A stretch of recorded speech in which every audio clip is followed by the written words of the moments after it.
আমরা সবাই প্লাস্টিকের বিরুদ্ধে মানুষ, কারণ প্লাস্টিক মাটির ক্ষতি করে, পরিবেশের ক্ষতি করে। কিন্তু আপনি কি সেটা 24 ঘন্টার নোটিশে বাতিল করতে পারেন না? আপনি বলে দিলেন কালকে থেকে প্লাস্টিক বন্ধ। কিভাবে সম্ভব? আমি বাজারে গিয়ে বাজার করবো কিভাবে? আমি একজন ব্যবসায়ীকে চিনি তার আগের সপ্তাহে, উপদেষ্টা বলবার আগের সপ্তাহে 500 কোটি টাকার প্লাস্টিকের র ম্যাটেরিয়ালস এনেছেন বিদেশ থেকে।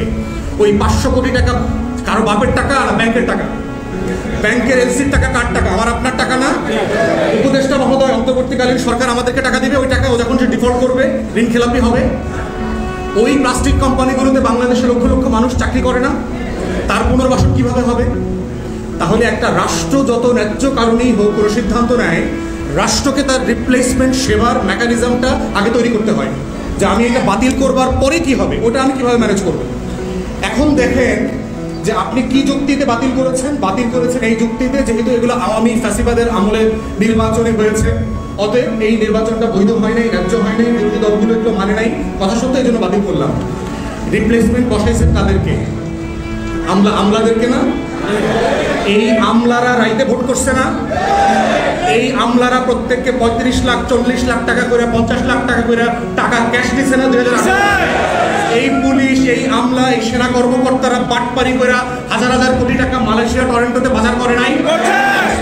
যে আমলারা বাটপার, যে আমলারা গত 16 বছর আওয়ামী লীগের দালালি করছে, সেই দালালদেরকে দিয়ে আপনি নির্বাচিত প্রতিনিধিদেরকে রিপ্লেস করলেন। এইটা কোনো রিপ্লেসমেন্ট প্ল্যান হইতে পারে অন্তর্বর্তীকালীন সরকারের? এইটা কি গণ অভ্যুত্থানের স্পিরিট হইতে পারে? তাহলে যে আমলা তার রেগুলার কাজটা 9টা 5টা ডিউটিটা আন্তরিকতার সাথে, সততার সাথে, মেধাযোগ্যতার সাথে করে না, সেই আমলাকে এডিশনাল রেসপন্সিবিলিটি দিয়েছেন মেয়র হিসাবে, কাউন্সিলর হিসাবে, উপজেলা পরিষদ চালানো, জেলা পরিষদ চালানোর। এরা কি ফেরেশতা নাকি? না।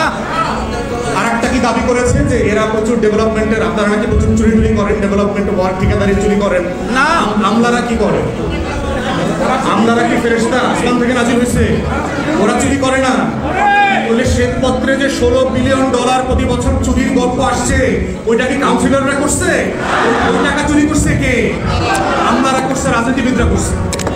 তাহলে যে যুক্তিতে অন্তর্বর্তীকালীন সরকার আপনাদের ব্যাপারে সিদ্ধান্তটা নিয়েছে, এটা যৌক্তিক না, ন্যায্য না, ইনসাফ এবং গণ অভ্যুত্থানের স্পিরিটের সাথে যায় না।